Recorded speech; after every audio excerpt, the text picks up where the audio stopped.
Hello everyone, welcome to my channel Tanuja by studies. चलिए हम बात करते हैं नेक्स्ट न्यूट्रिएंट्स की। Those are micronutrients. मैक्रोन्यूट्रिएंट्स को हमने डिटेल में देख लिया है, ऐसे ही हम सारे माइक्रोन्यूट्रिएंट्स की बात करेंगे।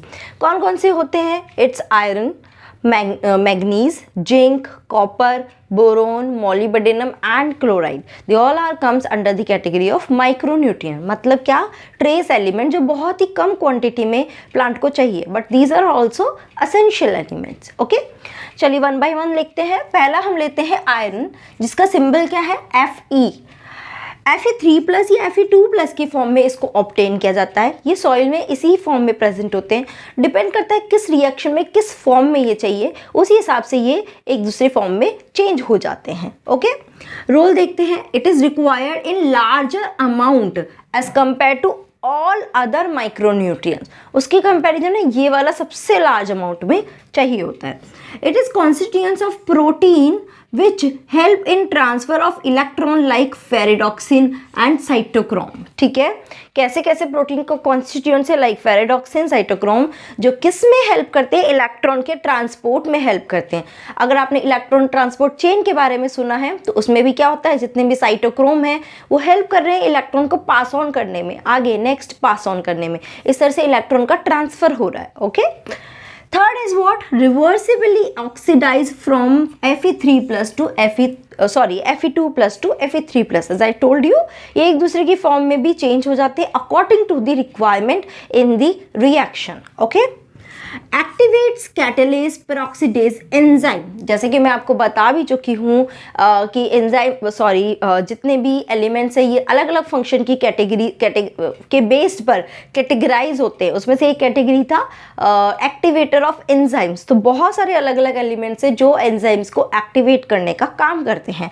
तो उसमें से ही ये फेरी आयरन है जो कैटालेज और पेरोक्सीडेज एंजाइम को एक्टिवेट करता है। And last is essential for chlorophyll synthesis. This is important, ध्यान रखना। ऑब्जेक्टिव क्वेश्चन ऐसे कहीं से भी कुछ एक छोटा सा पिक किया और उसके बेसिस पे आ जाता है, इसलिए हमें एक एक वर्ड को बहुत ध्यान से देखना है। क्या है? क्लोरोफिल सिंथेसिस में कौन सा एलिमेंट इन्वॉल्व होता है? आयरन इन्वॉल्व होता है। ध्यान रखना, क्लोरोफिल में कौन सा? Iron. Okay, and catalase and peroxidase enzyme को एक्टिवेट भी कौन करता है? आयरन करता है। डेफिशिएंसी सिम्टम है, first is chlorosis. Chlorosis you must know, now you must be knowing it very well, क्योंकि मैक्रोन्यूट्रिएंट्स में भी हमने इसके डिटेल में देखा था। क्या होता है? लीव्स में क्लोरोफिल डिग्रेड आउट होने लगता है और लीव्स कैसी होती है? ग्रीन कलर की होती है। Now it becomes yellow colour. Okay, young leaves firstly affected. ये इसका एक और सिम्टम है कि जनरली हम देखते हैं ओल्डर लीव्स अफेक्ट होती है, बट इसमें यंग लीव पहले अफेक्ट होती है because of the mobility of elements. क्योंकि कम मोबिलिटी होगी तो जल्दी से यंग लीव के पास नहीं पहुंचेगा, इसलिए यंग लीव के जल्दी अफेक्ट होती है। ओल्डर लीव्स के पास फिर भी थोड़ा अमाउंट में वो ऑलरेडी प्रेजेंट होता है, तो वो फिर भी थोड़ा और सर्वाइव कर जाते हैं। ओके, नेक्स्ट लेते हैं मैग्नीज। सिंबल है Mn एंड किस फॉर्म में ऑब्टेन किया जाता है? डाइवेलेंट, Mn2+, डाइवेलेंट आयन की फॉर्म में। रोल पहला है, it activates the enzymes which is responsible or involved in photosynthesis and respiration as well as nitrogen metabolism. ध्यान रखना किस किस में मैग्नीज इन्वॉल्व होता है? Photosynthesis, respiration and nitrogen metabolism. ठीक है, ध्यान रखना, photosynthesis, respiration, nitrogen metabolism. It is playing a important role in splitting of water to liberate O2 during photosynthesis. ये बहुत ज़्यादा इम्पॉर्टेंट है, इस पे बहुत क्वेश्चन पूछे भी जाते हैं और हम जनरली इसको बहुत कंसिडर नहीं करते। O2 स्प्लिटिंग, वाटर स्प्लिटिंग, ताकि वो O2 रिलीज कर सके। फोटोसिंथेसिस में होता है वाटर का स्प्लिटिंग, बट वो किसकी हेल्प से होता है? मैग्नीज की हेल्प से होता है, ध्यान रखना। Okay, deficiency first is chlorosis, second is grey spot on the leaves. Leaves पे ग्रे स्पॉट बन जाते हैं। And the third one is Marsh spot. मतलब क्या? जो लेग्यूम प्लांट्स है उसमें क्या होता है? उनके कॉटिलीडोन्स पे डार्क कलर के, ब्राउन कलर के स्पॉट बन जाते हैं। That is called the marsh spot. कहाँ? कॉटिलीडोन्स पे ब्राउन कलर के स्पॉट बन जाते हैं, that is called the marsh spot. Okay, so ये दोनों हो गए। चलिए अभी नेक्स्ट हम बाकी आगे के लेते हैं। तो अब हम बात करते हैं next micronutrient, that is the zinc. Symbol is Zn। Form किस में होता है? बाइवेलेंट की फॉर्म में इसको ऑब्टेन किया जाता है।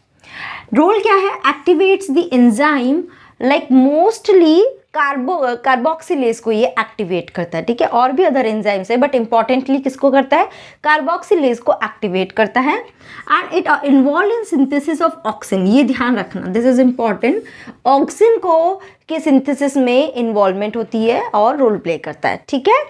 डेफिशिएंसी क्या है, माल फॉर्मेशन ऑफ लीव्स, कि लीव्स जो है वो मतलब न्यूट्रिएंट डेफिशिएंट हो जाती है, उनको प्रॉपर न्यूट्रिएंट नहीं मिलता है तो उनका अच्छे से शेप नहीं है या फिर वो एकदम मुरझाई हुई है, इस तरह से लीव्स का माल फॉर्मेशन होता है।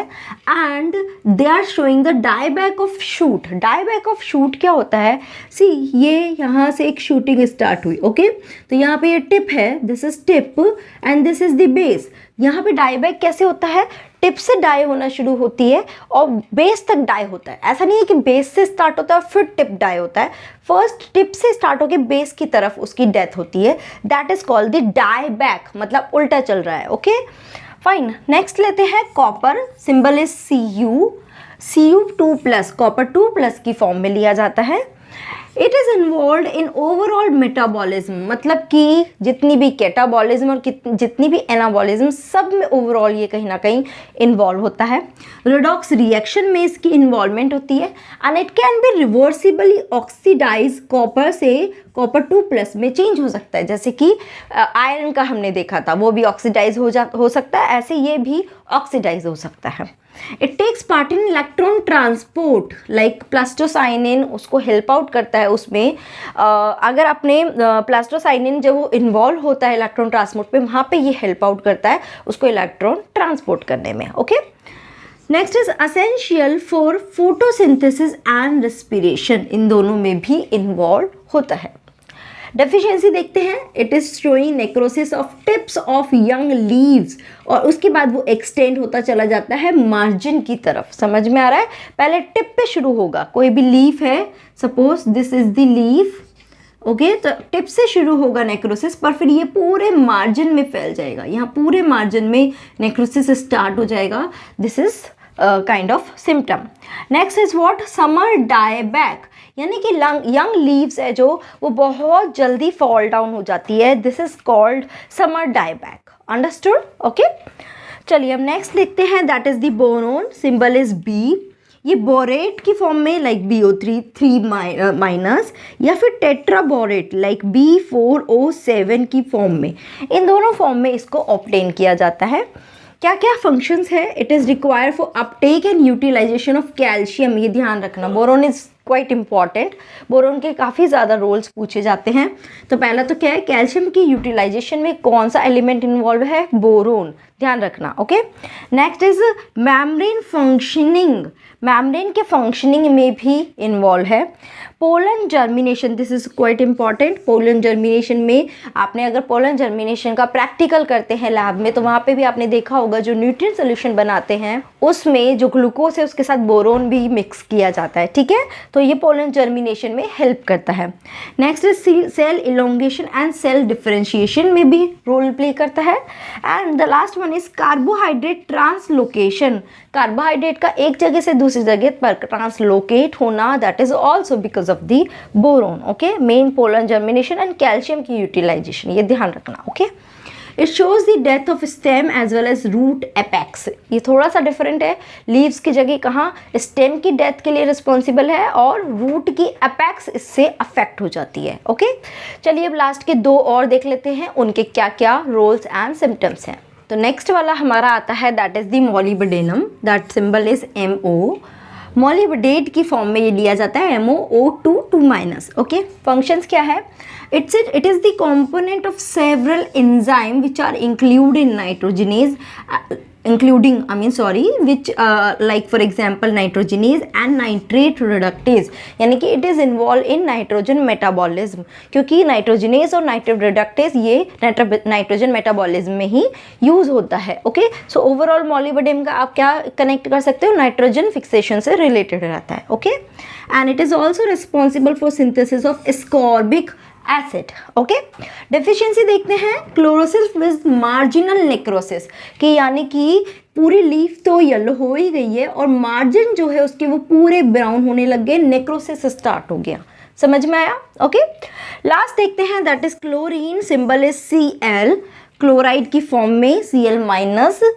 नाउ इसके फंक्शन क्या है? With sodium and potassium it maintains the solute concentration, it is written with. Okay, sodium और पोटेशियम के साथ मिलकर ये क्या करता है? सॉल्यूट के कॉन्सेंट्रेशन को मेंटेन करने में हेल्प करता है।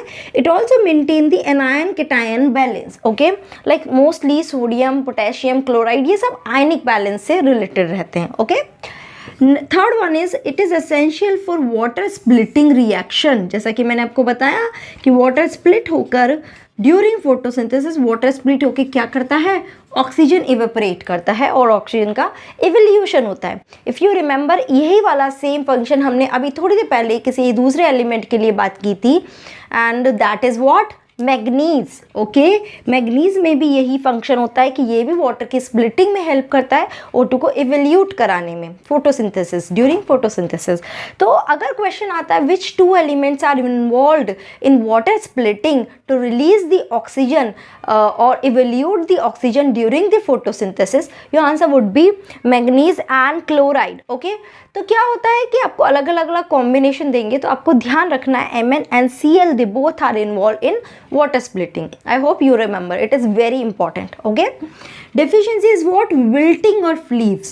wilting of leaves क्या होता है? जैसे कि लीफ को अगर हम प्रॉपर रहता है तो उसमें क्या होता है? प्रॉपर शेप होती है, बट विल्टिंग में वो एकदम, अगर आप सिंपल लैंग्वेज में समझना है तो मुरझा जाती है, बिल्कुल उसका शेप ही बदल जाता है, थोड़ी सी ड्राई होने लगती है, आपस में पास हो जाता है, उसकी कर्लिंग शुरू हो जाती है, प्रॉपर शेप नहीं रहता है, that is called the wilting of leaves. Okay, so these all are the role, function as well as the deficiency symptoms of all the micronutrients. ये ट्रेस अमाउंट में ही रिक्वायर्ड है बट जरूरी है। Okay, in next video we will talk about different kind of deficiency symptoms and related that one. Okay, till now if you have any doubt, please put your query in the comment box.